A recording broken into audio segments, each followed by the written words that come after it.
हाँ जी बच्चे, नेक्स्ट जो हमारी थ्योरी है वो है रिकैपिटुलेशन थ्योरी, यानी कि पुनरावृत्ति का सिद्धांत। ठीक है, सिंपल सा वे मैं आपको बता दूं, ये किसके ऊपर बेस है ये वाली थ्योरी।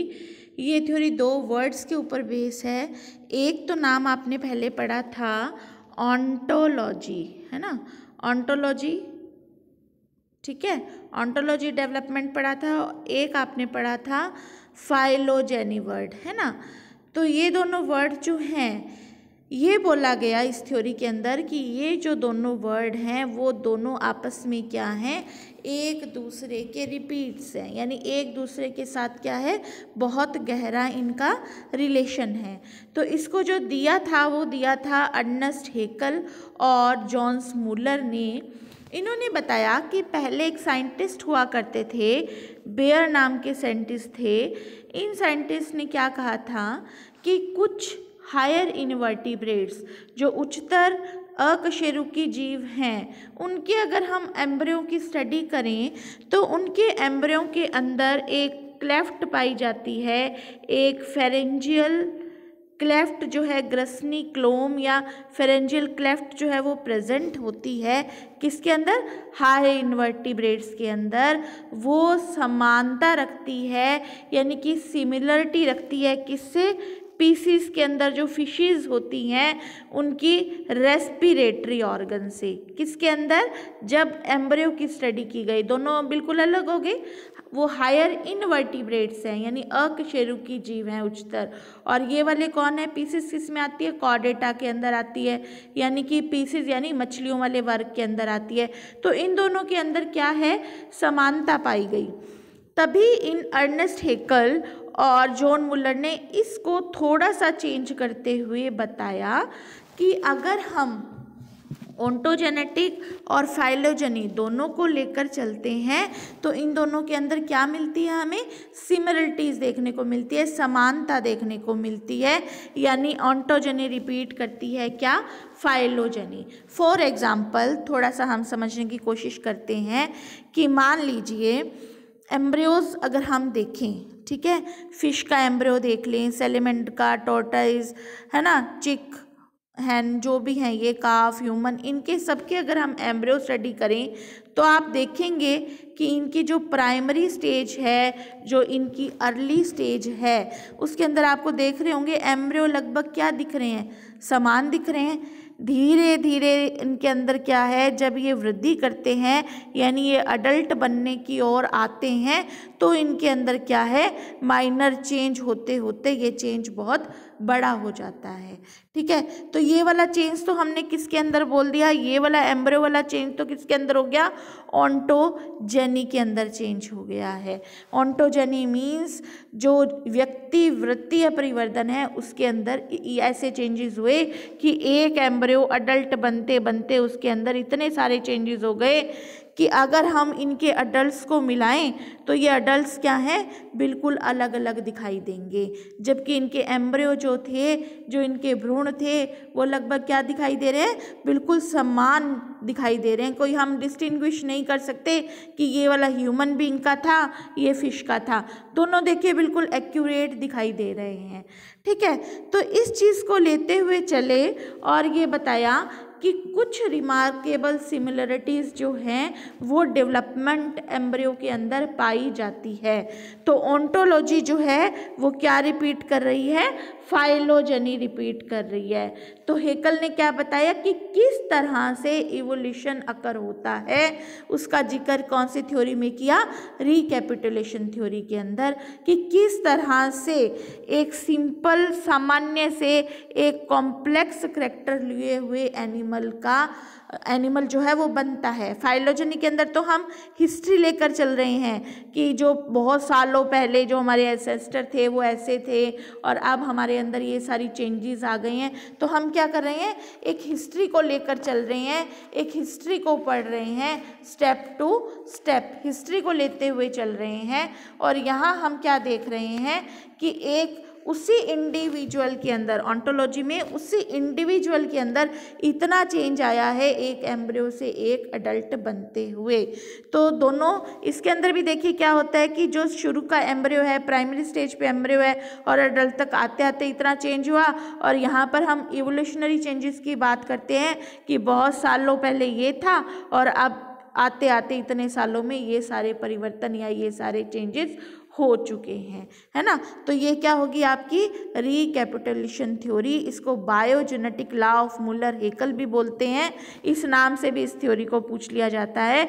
तो सिंपल सा अर्थ है, सिंपल सा मीनिंग है कि रिकैपिटुलेशन थ्योरी का मीन्स होता है कि कुछ चेंजेस जो सिंपल से कॉम्प्लेक्सिसिटी के अंदर आए हैं, यानी प्राइमरी स्टेज से लेकर अब अडल्ट स्टेज तक इतने सारे चेंजेस जो हैं वो आ चुके हैं। और दूसरी बात कि जो ऑन्टोजनी है वो हमेशा क्या है, फाइलीजनी को क्या करती है, रिपीट करती है। ठीक है, तो ये तो क्या हो गई हमारी रिकैपिटुलेशन थ्योरी। नेक्स्ट थ्योरी देखिए, ग्रेडियंट थ्योरी। ग्रेडियंट जो थ्योरी थी ये दी थी बोवरी ने, ठीक है।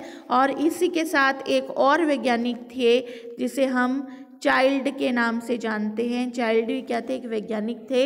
इन दोनों ने आपस में इकट्ठे होकर ये वर्क किया था, इसके ऊपर पता लगाने की कोशिश की कि व्हाट इज़ ग्रेडियंट थ्योरी। यहाँ पर देखिए बेटा, यहाँ से ग्रेडियंट का मीन्स होता है कि कितना उसमें सामर्थ्य है कि वो इतने मतलब डिवीज़न को, या इतना जो डिवीज़न है या जो न्यू पार्ट्स हैं वो बन सकते हैं यहाँ पर। ठीक है, तो हम एग को लेकर चलते हैं कि जो एग होता है इसके अंदर दो पोल पाए जाते हैं। एक पोल होता है एनिमल पोल और एक होता है वेजिटल पोल। आपको थोड़ा सा इतना बता दें कि जो योग होता है, जो योग समझते हैं, बहुत ही न्यूट्रिटिव इसके अंदर पाया जाता है। एग के अंदर जो योग है, पीतक है, जहाँ पर पीतक की मात्रा ज़्यादा होगी वहाँ पर डिवीज़न लेवल, या हम कह सकते हैं क्लीवेज या विदलन जो है, या नंबर ऑफ सेल्स हैं वो क्या होंगी, कम बनेंगी। मेटाबॉलिक रेट भी वहाँ पर क्या होगा, कम होगा। लेकिन जो एनिमल पोल है, जहाँ पर हम कह देते हैं कि योग की मात्रा या तो नन यानी थोड़ी सी भी नहीं होगी तो बहुत कम मात्रा तक की प्रेजेंट होगी। तो यहाँ पर क्या होगा, जो साइटोप्लाज्म है वो क्या है, रैपिडली क्या करेगा, डिवाइड करेगा। तो यहाँ पर बताया गया कि जो एनिमल पोल है वहाँ पर साइटोप्लाज्म के अंदर जो डिवीज़न है वो क्या होगा, फास्ट होगा। लेकिन जो वेजिटल पोल है वहाँ पर साइटोप्लाज्म, जो अक्रिय ध्रुव है वहाँ पर साइटोप्लाज्म या कोशिका द्रव्य जो डिवीज़न या जो विभाजन है वो स्लो रहेगा। यानी जो उपापचय दर जो है उसका रेट कहाँ पर ज़्यादा होगा, एनिमल पोल की तरफ, ना कि वेजिटल पोल की तरफ। ठीक है, तो नंबर ऑफ ऑर्गन्स या जो बनेंगे वो किस पोल पर ज़्यादा बनेंगे, एनिमल पोल की तरफ। नेक्स्ट जो थ्योरी है हमारी वो है ऑर्गेनाइजर थ्योरी। ठीक है, इसको हमने बहुत डिटेल में पढ़ना है आगे। हमारा एक चैप्टर है इंडक्शन का, उसके अंदर बहुत डिटेल पढ़ेंगे हम इस थ्योरी की। इस थ्योरी में देखो सिंपल मैं आपको बिल्कुल सिंपल और सीधी भाषा में ये बताना चाह रही हूँ कि इस थ्योरी को देने वाले कौन थे, स्पीमैन। ठीक है, स्पीमैन ने ये थ्योरी दी थी। इन्होंने अपने जो भी एक्सपेरिमेंट थे वो एम्फीबियन पे किए, उभयचरी जंतुओं पे किए। इन्होंने बताया कि एनिमल के अंदर जब सेल्स के डिवीज़न हो रही होती है तो कुछ सेल्स ऐसे होते हैं इनके अंदर कि जो ऑर्गन का डेवलपमेंट नहीं करते, है ना। कुछ सेल्स ऐसी होती हैं जो कि डेवलपमेंट तो नहीं करती है किसी ऑर्गन का, यानी खुद वो सेल किसी ऑर्गन के अंदर डेवलप नहीं होती है, डिफरेंशिएट नहीं होती है, लेकिन दूसरी सेल को क्या करती है, इंड्यूस करती है कि आप ये वाला ऑर्गन या आप ये वाला एम्ब्रियो की स्ट्रक्चर जो है वो पूरी की पूरी डेवलप करिए। ठीक है।